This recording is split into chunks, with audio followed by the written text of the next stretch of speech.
Mukunda jewellers మొట్టమొదటి factory outlet ఇప్పుడు కూకట్పల్లి, కొత్తపేట్, సోమాజిగూడ మరియు ఖమ్మంలో. Welcome to Suman TV. నేను మీ యాంకర్ పద్మ. రీసెంట్గా పబ్లిక్లో ఒక టాపిక్ మీద అయితే గట్టిగా చర్చ జరుగుతుందని మనందరికీ తెలిసిన విషయమే.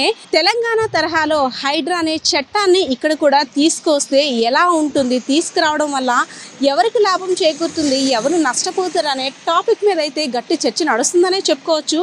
సో రీసెంట్గా పట్టణాభివృద్ధి శాఖ, పురపాలక శాఖ మంత్రి నారాయణ గారు కూడా స్టేట్మెంట్ ఇచ్చారు.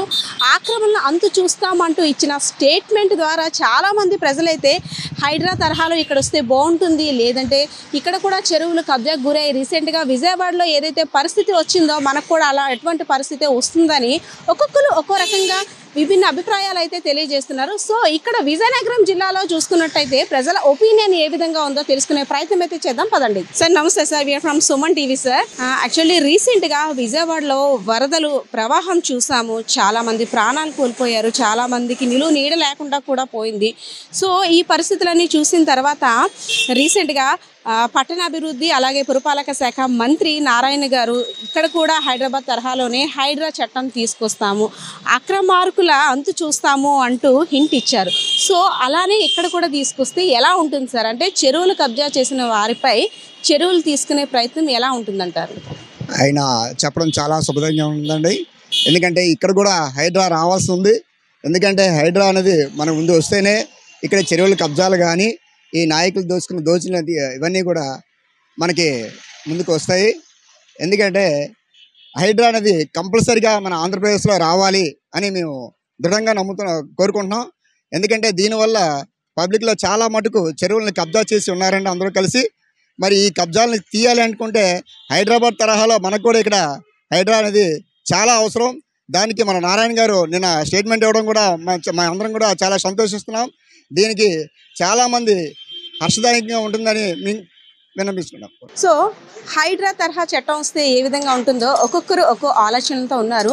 సో ఇక్కడున్న ప్రజలైతే ఒకరు పాజిటివ్గా స్పందిస్తుంటారు, ఒకరు నెగిటివ్గా స్పందిస్తుంటారు. మరి వీళ్ళు ఏ విధంగా స్పందిస్తారో చూద్దాం. సార్ నమస్తే సార్. నమస్తే అమ్మా. From Suman TV.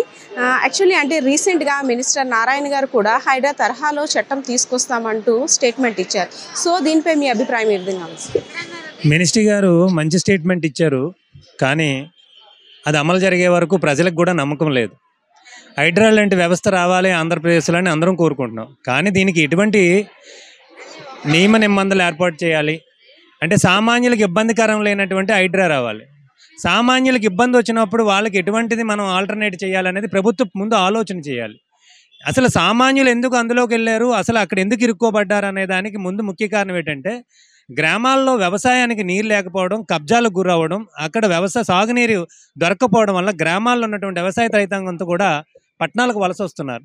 పట్టణాలు ఏమవుతున్నాయంటే పట్టణాల్లో నివాస స్థలం కొనాలంటే, నివాసం ఉండాలంటే చాలా కష్టం ఉంది. కాబట్టి అక్కడ ఓటు అలాగే వాళ్ళ యొక్క అడ్రస్సులు మార్చుకున్న తర్వాత రాజకీయ నాయకులు ఆశ్రయిస్తే వాళ్ళు కొంత మీకెందుకు, ఎవరికి సంబంధం లేనిది, ఈ ఆస్తి మంద కాదు, ఇది భవిష్యత్ తరాలదనే ఆలోచన లేనటువంటి రాజకీయ దురుద్దేశంతో ఉన్న నాయకులు చాలామంది ఏం చేశారంటే చెరువు గట్ల మీద స్థానాలు ఏర్పాటు చేసుకోమన్నారు. వాళ్ళు ఏర్పాటు చేసుకున్న తర్వాత పబ్లిక్ వీళ్ళు పెద్ద పెద్ద కాంప్లెక్స్లు కట్టినటువంటి సందర్భాలు ఉన్నాయి. ఇది రాష్ట్రం మొత్తం కూడా నాయకుల చేతుల్లో కబందస్తాల్లో ఇరుక్కున్నటువంటి ప్రభుత్వ నీటి వనరులు. ఈ నీటి వనరులను కాపాడడం ఎంత అవసరమో దీని మీద ఉత్తరాంధ్ర వ్యాప్తంగా చూసుకుంటే ఈవేళ 34,000 చెరువులకి 7,000 చెరువులే కనపడుతున్నాయి. ఇక్కడే మనం పెద్ద చెరువు పక్కనే ఉంది విజయనగరం వస్తే. ఈ విజయనగరం పెద్ద చెరువు అంటే విజయనగరం వాసులకి తరతరాలుగా భూగర్భ జలాలను ఇచ్చే ఒక వరం. అలాంటి వరాన్ని కూడా బఫర్ జోన్ ఏరియాల్లో పెద్ద పెద్ద ఇప్పుడు హోటల్స్ కట్టారు. ఇక్కడ 2-3 హోటల్స్ ఉన్నాయి, నది పక్కనే ఉన్నాయి. అయితే అభివృద్ధి చేసినట్టుగా గట్టు మీద మొక్కలేశారు, కానీ మంచిదే పర్యావరణాన్ని కాపాడడానికి. కానీ బఫర్ జోన్లో ఉన్నటువంటి అంటే ఎప్పుడైతే ఫుల్ ట్యాంక్ లెవెల్ నిండిన తర్వాత ఆ పొర్లు అంటారండి, అంటే చెరువు నిండిన తర్వాత మిగిలిన నీరు పోవడానికి ఒక కాలువ ఉండేది. ఆ కాలువలోనే ఈవేళ పెద్ద పెద్ద హోటల్ కట్టారు, చాలా కబ్జాలు జరిగాయి. మరి ఇలాంటి కబ్జాలను అడ్డుకోకపోతే ఇక్కడ ఎవరైతే మున్సిపాలిటీ అధికారులు ఉన్నారో వీళ్ళు కేవలం అనుమతులు ఇచ్చి వాణిజ్య కాంప్లెక్స్లని నిర్మాణాలు చేపట్టడానికి అవకాశం కల్పించిన అధికారులని మొదట జైలు వేయాలి. భవిష్యత్ తరాలకు ఉపయోగపడే నీటి వనరులని నిర్ధ్వంసానికి పాల్పడ్డ ఏ అధికారి అయితే ఐఏఎస్లు అవ్వచ్చు, ఐపీఎస్లు అవ్వచ్చు, లేదా మున్సిపల్ కమిషనర్లు అవ్వచ్చు, టౌన్ ప్లానింగ్ అధికారులు అవ్వచ్చు, వీళ్ళని ఉరి తీయాలండి. ఫస్ట్ అలాంటి చట్టాలు తీసుకురావాలని నారాయణ గారిని కోరుతున్నాం. హాయ్ సార్, నమస్తే సార్. మీరు ఫ్రమ్ సుమన్ టీవీ. అంటే రీసెంట్గా మంత్రి నారాయణ గారు కూడా హైడ్రా తరహాలో కొత్త చట్టాన్ని తీసుకొస్తామంటూ ఆదేశాలు ఇచ్చారు. సో దీనిపై మీ స్పందన ఏ విధంగా ఉంటుంది? అంటే దీనివల్ల ఎవరికి లాభం చేకూరుతుంది, ఎవరికి నష్టం? ప్రభుత్వం తీసుకున్న నిర్ణయానికి, మంత్రి గారు చెప్పిన వాగ్దానానికి పబ్లిక్గా మేము చాలా అభినందిస్తున్నాం. కానీ వాస్తవ రూపంలోకి దాల్చినప్పుడే ఇటువంటి మాటలకి విలువలు ఉంటాయి. ఏదో పేపర్ ప్రకటనల గురించి ఇలాంటి ప్రకటనలు చేయడం కరెక్ట్ కాదు. హైడ్రా లాంటి వ్యవస్థ వస్తే నిజంగా అది పబ్లిక్కి న్యాయం చేసే వ్యవస్థ రావాలి. ఎందుకంటే ఇప్పటికే మనం చెప్పాం, ఆ కట్టడాలు అక్రమ కట్టడాలు కూల్చివేస్తే అందులో అద్దెకున్న వాళ్ళ పరిస్థితి కానీ, ఏదో చిన్న చిన్న ఆస్తులు ఉన్న వాళ్ళు లోన్లు పెట్టి ఇల్లు కొనుక్కునే వాళ్ళ పరిస్థితి కానీ, ఇది వ్యాపారాలు పెట్టుకునే వాళ్ళ పరిస్థితి కానీ, వాణిజ్య భవనాలు నిర్మించే వాళ్ళ పరిస్థితి ఏంటి అనేది ప్రభుత్వం స్పష్టంగా చెప్పాలి. వాళ్ళకి ఏమైనా గత పాలకుల నుంచి కానీ, అనుమతులు ఇచ్చిన అధికారుల నుంచి ఏమైనా నష్టపరిహారం ఇవ్వగలరా, వాళ్ళకి ఏమైనా షెల్టర్స్ ఇవ్వగలరా, వాళ్ళకి చెయ్యూతనిచ్చిన తర్వాత చర్యలు తీసుకోవాలి. ఇది మనం కోరుకుంటున్నది. అలాగే ఏదో వరదలు వచ్చినప్పుడు గగ్గోళ్ళు పెట్టడం కన్నా వరదలు నివారించడానికి తక్షణమే ప్రభుత్వం చర్యలు తీసుకోవాలి. ఇప్పుడు విజయవాడలో వరదలు వచ్చాయని ప్రభుత్వం హైడ్రా తెచ్చేస్తాం, ఇక్కడ అక్రమ కట్టడాలు జరిగాయని చెప్పడం మంచిది కాదు. ఈ ప్రక్రియ చాలా తప్పు. ఎందుకంటే వరదలు వచ్చాక నష్టం జరిగిపోయాక ప్రభుత్వం చేయవలసింది ఏం కాదు. ఈ వరదలు బురదలు రాకముందే ప్రభుత్వం ప్రజలకు న్యాయం చేయాలి. ఎందుకంటే ఇప్పటికే మున్సిపల్ అధికారులు చాలా చెరువులు కబ్జా చేసిన వీటికి పర్మిషన్లు ఇచ్చారు. టౌన్ సర్కిల్లో పంచాయతీ విఆర్ఓ స్థాయి నుంచి జిల్లా కలెక్టర్లు, ఆర్డీఓలు, మున్సిపల్ ఆఫీసర్ వరకు అవినీతి చేస్తుంటే దానికి ప్రజాప్రతినిధులు అత్తస్సు పలుకుతుంటే ఈ హైడ్రా లాంటి చట్టాలు న్యాయం చేస్తామనే నమ్మకం సాధారణ పౌరుడికి కలిగే విధంగా లేదు. సాధారణ పౌరుడికి నమ్మకం కలగాలంటే పబ్లిక్కి వివరంగా మంచి అవగాహన కల్పించి మంచి చట్టాన్ని రూపొందించాలని కోరుకుంటున్నాం. ఇందులోని వాస్తవానికి చూసుకున్నట్టయితే అంటే వ్యాపారం కోసం చేసిన కబ్జా కారణంగా అమ్మిన బడాబాబులది, అంటే స్థలాన్ని అమ్మిన బడాబాబుల్ని తప్పుగా చూడాలా, లేదు అంటే ఏదో మేము స్థలం కొనుక్కున్నాము, ఇల్లు కట్టేసుకున్నాము, తర్వాత ఏమైపోయినా పర్వాలేదు అనే అంటే కొనుగోలుదారుని తప్పుగా చూడాలా? ఏంటి సార్, అంటే ఈ ఇద్దరిలోని ఎవరి వల్ల ఎవరికి ప్రాబ్లం అయింది? మనిషి ఆశవాడు మేడం. ఎక్కడైనా తక్కువ రేటుకి భూములు వస్తాయన్నా అది అడివా చెరువా అని ఆలోచించకుండా పబ్లిక్ కొంటారు మేడం. అది మనిషి ఆశావాయి. ఎందుకంటే 500 రూపాయలు సెంటు ఉన్న దగ్గర 50 రూపాయలకు వస్తుందంటే సాధారణ పౌరులు ప్రతివాడు దాన్ని కొనడానికి ఆశపడతాడు. దానికి పరిమితులు ఇచ్చిన అధికారులది తప్పు మేడం. అసలు దీనికి వత్తసుగా పలుకుతున్న రాజకీయ నాయకులు తప్పు. ఈ కబ్జాలు వెనకాతల అధికారులు హస్తాలు ఉన్నాయి మేడం. అధికారులకి ప్రజాప్రతినిధులు అండలు ఉన్నాయి మేడం. అధికారులు సపోర్ట్ చేయడం వల్లే ఈ రకమైన ప్రక్రియ జరుగుతుంది. ఇది ముమ్మాటికి అధికారులు తప్పు. చెరువులని తెలిసినా కూడా కొనే ప్రజలది కొంత శాతం తప్పు ఉంటే 100కి 100% వాటికి పర్మిషన్లు ఇచ్చిన అధికారులదే పూర్తి స్థాయి తప్పుగా మనం పరిగణిస్తున్నాం మేడం. సార్ నమస్తే సార్. నమస్తే. ఏంటి సార్, అంటే చెరువు వ్యూని అంతా కూడా ఆస్వాదిస్తున్నారు, వాటర్ ఈ గ్రీనరీ అంతా ఎలా అనిపిస్తుంది? ఇది చాలా అద్భుతంగా ఉంది. వాటర్ అనేది మనకి ఎంత పెద్ద చెరువు ఇక్కడ పక్కన కూర్చొని ఉండడం అనేది చాలా బాగుంది. అంటే దీనికి చూసుకున్నట్టయితే రీసెంట్గా వరదల కారణంగా విజయవాడలో కావచ్చు చాలా ఏరియాస్లోని వరదలు వచ్చి చాలామంది ప్రాణాలు కోల్పోయిన పరిస్థితి. సో ఈ పరిస్థితులంతా చూసిన తర్వాత మినిస్టర్ నారాయణ గారు కూడా హైదరాబాద్ తరహాలోనే, తెలంగాణ తరహాలోనే హైడ్రా తీసుకొచ్చే చట్టాన్ని తీసుకొస్తామంటూ స్టేట్మెంట్ కూడా ఇచ్చారు. సో దీనిపై మీరు ఏమంటారంటే ఇది పాజిటివ్గా ఉండబోతుందా, నెగిటివ్గా ఉండబోతుందా? యాక్చువల్గా నారాయణ గారు ఇచ్చిన స్టేట్మెంట్కి స్వాగతిస్తున్నాం. ఎందుకంటే హైడ్రా లాంటి వ్యవస్థని లేనిదే ఈరోజు రాష్ట్రంలో కానీ ఎక్కడైనా నీటి వనరులను కాపాడే పరిస్థితి లేదు. ఎందుకంటే అనేక డిపార్ట్మెంట్ల ఇన్వాల్వ్మెంట్ ఉండడం బట్టి చెరువులు కాపాడాలంటే అటు ఇరిగేషన్ కానీ, పంచాయతీరాజు, మున్సిపల్, పర్యావరణము అన్ని శాఖలు కలిస్తేనే దీన్ని ప్రొటెక్ట్ చేయడం జరుగుతుంది. ఏ శాఖ ఆ శాఖ ఉండడం వల్ల ఇలాంటి ప్రొటెక్ట్ చేయలేకపోతున్నారు. కాబట్టి హైడ్రా లాంటి వ్యవస్థను తీసుకొచ్చి ఖచ్చితంగా ఈ యొక్క చెరువులు కాపాడాల్సిన అవసరం ఉంది. అట్ ద సేమ్ టైము ఈ మధ్యతరగతి పీపుల్, పేద పీపుల్ కూడా కొంతమంది వలసలు వచ్చేసి గ్రామాల్లో చెరువుల కబ్జాల కారణంగా అక్కడ నీరు లేక బతుకుదామని చెప్పి పట్టణాలు వచ్చేసి 20-30 ఏళ్ళుగా ఇక్కడే నివసిస్తూ ఇక్కడ ఇల్లు కట్టుకొని ఏదో తెలియక కొంతమంది వ్యక్తులు కన్వర్షన్ల ద్వారానో అధికారులు చేసిన నిర్లక్ష్యం వల్ల, నిర్లక్ష్యం ఏం కాదు అవినీతే, వాళ్ళ అవినీతి కారణంగానే వాటిని కన్వర్షన్స్ ఇచ్చి వాటి దగ్గర అనుమతులు ఇచ్చి కట్టుకొని నివసిస్తున్నారు. అలాంటి వాళ్ళు ఈరోజు హైదరాబాద్లో చాలా ఇబ్బంది పడుతున్నారని మా దృష్టికి వస్తున్నాయి. అలాంటివి అధిగమించుకుంటూ చెరువులనైతే చెరువులే కాదు, కాలువలు అవనివ్వండి, గడ్డలు అవనివ్వండి, నదులు అవనివ్వండి, భావితరాలకు కావాల్సిన ప్రతిదీ కూడా మనం కాపాడుకోవాలి. అదే టైంలోని అధికారుల తరపుదల వల్ల జరిగిన వీటిని పేద ప్రజల మీదకి అది రాకుండా చూసుకుని పేద ప్రజల్ని పరిరక్షించుకోవాలి, కాపాడుకోవాలి. అధికారులను అయితే కఠినంగా శిక్షించాలి. ఎందుకంటే మనం ఏదైనా వాటాలు లంచం ఇచ్చేసరికి మా పరిధిలోకి వస్తుంది, మాకు కొంత వాట ఇవ్వాలి, మాకు కొంత వాట ఇవ్వాలి అంటారు. అదే కాపాడండి రా బాబు అని వెళ్తే అది మా పరిధిలో ఉండదు, మీరు ఆ డిపార్ట్మెంట్కి వెళ్ళండి, ఈ డిపార్ట్మెంట్కి వెళ్ళండి అంటున్నారు. ఆ నిర్లక్ష్యమే ఈరోజు ఇన్ని కబ్జాలకు కారణం. ఇది పెద్ద చెరువు అంటారమ్మ. ఈ పెద్ద చెరువు 160 ఎకరాలు యాక్చువల్గా రికార్డులో ఉంది. ఈరోజు అఫీషియల్గా కమిషనర్, కలెక్టర్ కూడా ఇది 16 ఎకరాలు కబ్జాలు ఉందని ఇచ్చింది. యాక్చువల్ సెంటు భూమి కూడా కబ్జా చేయడానికి అవకాశం లేదు. ఎందుకంటే చెరువుకు అన్ని చట్టాలు ఉన్నాయి. చెరువులు కాపాడాలనడం కోసం సుప్రీంకోర్టు గైడ్ లైన్స్ ఉన్నాయి, హైకోర్టు జడ్జిమెంట్స్ ఉన్నాయి, యాక్ట్స్ ఉన్నాయి, జీవోస్ ఉన్నాయి. ఇన్ని జీవోల్ని కూడా పక్కన పెట్టి ఈరోజు కబ్జాకు గురవుతున్నాయి అంటే కేవలం యంత్రాంగ నిర్లక్ష్యం. దాన్ని అధిగమించాలంటే హైడ్రా లాంటి వ్యవస్థ రావాలి. హైడ్రా లాంటి వ్యవస్థ ఈరోజు రేవంత్ రెడ్డి తీసుకొచ్చిన తర్వాత అన్ని దేశాలు అన్ని రాష్ట్రాలు చూస్తున్నాయి. ఎందుకంటే పర్యావరణం కూడిన ప్రాధాన్యత రోజు రోజుకి పెరిగిపోతుంది. అట్ ద సేమ్ టైం ఆ యొక్క విధ్వంసం కూడా చాలా పెద్ద ఎత్తున జరుగుతుంది. ఈరోజు మనం వర్షకాలం అందరికీ చెమటలు పడుతున్నాయి. ఎందుకు పడుతున్నాయి? ఈ వాతావరణంలో ఉన్న మార్పులు. వాటిని మనం అందరం కూడా పిల్లల కోసమైన పశుపక్షాదులు వాటి కోసం ఈరోజు ఆలోచించే పరిస్థితుల్లో లేరు ప్రజలు. కనీసం మన పిల్లలు మనం బతికించుకోవాలనుకున్నా కూడా వీటిని కాపాడాలి. వాటిని కాపాడడం కోసం నారాయణ గారి స్టేట్మెంట్ స్వాగతిస్తున్నాను. అనే విధంగా అంటే హైడ్రా తరహా తీసుకొచ్చినట్టయితే ఇక్కడ సామాన్య ప్రజలు ఇబ్బంది పడే అవకాశం ఉంది అంటున్నారు.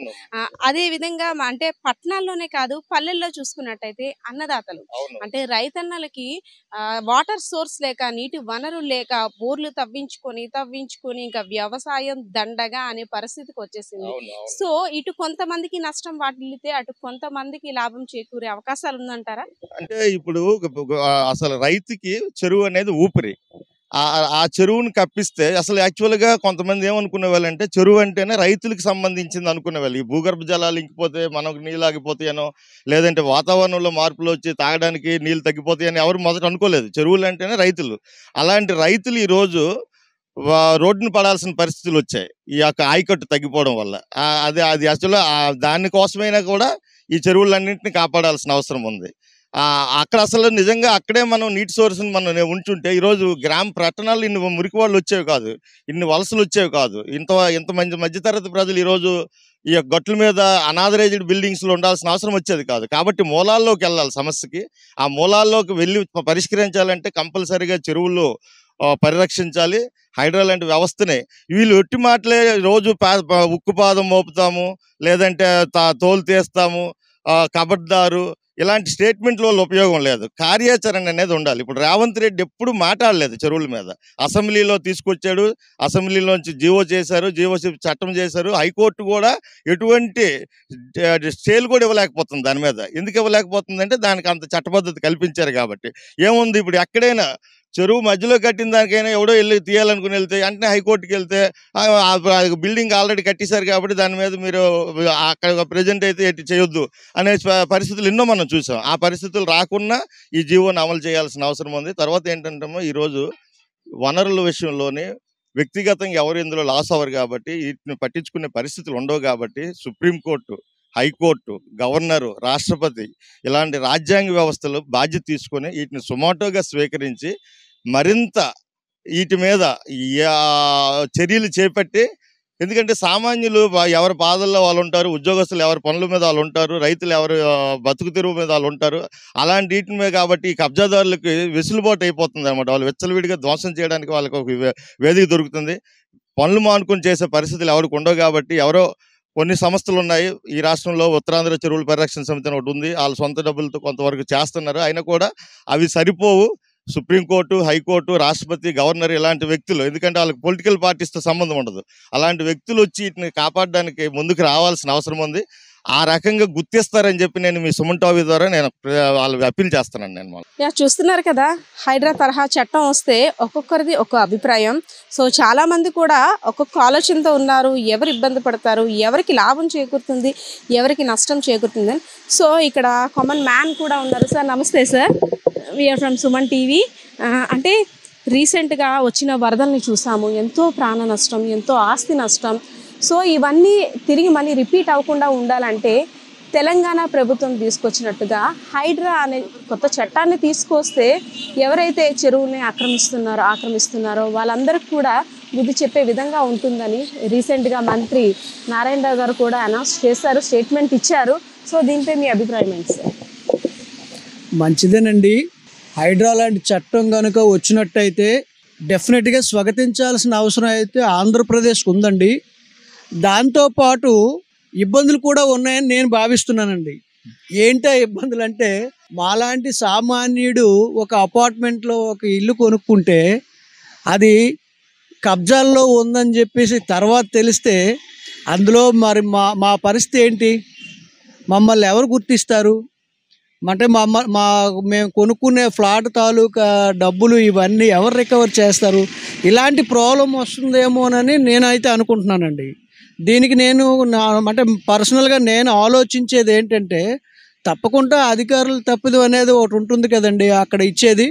ఆ అధికారుల తప్పిదం ఏదైతే ఉందో ఆ అధికారు ఆస్తులు జప్తు చేసైనా సరే మాలాంటి వాళ్ళకి ఆసరా కల్పించగలిగితే గవర్నమెంట్ నుంచి చాలా బాగుంటుంది. హైడ్రా వస్తే కనుక అంటే పట్టణాలు ఇవి మునిగిపోతున్నాయి అని చెప్పేసి వాస్తవమైన పరిస్థితులే. అలాగని ఇప్పుడు అవి ఆ కబ్జా కోరల నుంచి తొలగించకపోతే భావితరాలకు మళ్ళీ ఇబ్బంది జరుగుతుంది కదా. కాబట్టి సామాన్యుడు ఎప్పుడూ కూడా ఇలాంటి వాటిని వద్దని అనుకుంటారు. కానీ నేనైతే పర్సనల్గా ఇది వద్దు అనుకోకుండా గవర్నమెంటు అవతల ఎవరైతే తప్పిదాలు చేశారో వాళ్ళ నుంచి రికవరీ పెట్టి మాలాంటి వారికి ఎక్కడైనా ఒక షెల్టర్ ఏర్పాటు చేయగలిగితే, షెల్టర్ అంటే మీనింగ్ అదేనండి, మా ఏదైతే లాస్ అయిపోతున్నామో దానికి ఆసరా కల్పించగలిగినట్టయితే తప్పకుండా మంచిదని నేనైతే భావిస్తున్నాను. ఈ హైడ్రాని అయితే తప్పకుండా స్వాగతిస్తున్నానండి నేను. అంటే దీనిలో అంటే ఎవరు తప్పు చేస్తున్నారని ఆలోచన మీకు ఉంది సార్? అంటే ఇటు రియల్ ఎస్టేట్ వ్యాపారులు కావచ్చు, అంటే ఏదైతే చెరువును కబ్జా చేసి ఫ్లాట్లుగా చేయడం, లేదంటే షాపింగ్స్ కట్టుకోవడం, వీళ్ళు తప్పంటారా? లేదు దానికి పర్మిషన్ ఇస్తున్న అధికారులు తప్పంటారా? లేదు అంటే కొనుగోలుదారులు తప్పంటారా? అంటే కరెక్ట్గా అంటే ఇది చెరువు పక్కన ఉంది ఈ స్థలం, అంటే చెరువు దగ్గరలో ఉంది ఈ స్థలం, లేదంటే గతంలో ఇక్కడ ఏం ఉండేదని సరిగ్గా జ్ఞానం లేకుండా తెలుసుకోవడం వల్ల కొనుగోలుదారులు తప్పంటారా? ఇందులో ఎవరిదంటారు? 100కి 100 పాళ్ళు కూడా అధికారులు తప్పదు అండి. 100%. నేను మొన్న కూడా నేను అసలు యాక్చువల్గా చెప్దాం అనుకున్నానండి మీడియా ద్వారా వెళ్ళి. ఎలాంటి తప్పులంటే, ఇలాంటి చెరువుల్ని కబ్జా చేయకుండా, కుంటల్ని కాలువల్ని కబ్జా చేయకుండా ఆల్రెడీ గవర్నమెంట్లో ఒక చట్టం కూడా ఉందండి, 2006 or 2007. దీంట్లో ఒక అంటే ఆ జియో నెంబరు 386 మేడం గారు, 386 అనే ఒక జియో ఉంది. ఆ జియో అర్థం ఏంటంటే దాన్ని వాచ్ డాగ్ కమిటీ అంటారు. ఆ వాచ్ డాగ్ కమిటీలో జిల్లాకి సంబంధించినంత వరకు జాయింట్ కలెక్టర్ ఉంటారు. జాయింట్ కలెక్టర్ తర్వాత అర్బన్లోకి వస్తే మన కమిషనర్ గారు ఉంటారు. అలాగే మండలంలోకి వెళ్ళేప్పటికైతే ఎంఆర్ఓ ఉంటారు. విలేజ్కి వెళ్ళేప్పుడు సెక్రటరీ ఉంటారు. దీనికి తోడుగా ఇరిగేషన్ డిపార్ట్మెంట్, దీంట్లో ఇరిగేషన్ డిపార్ట్మెంట్ ఈ కూడా ఒక సభ్యురండి. వీళ్ళందరూ కూడా ఇలా కబ్జాలు అయిపోయి పర్మిషన్ ఇచ్చేటప్పుడు వీళ్ళందరూ వాచ్ చేయాలి. వీళ్ళు వాచ్ చేయట్లేదు.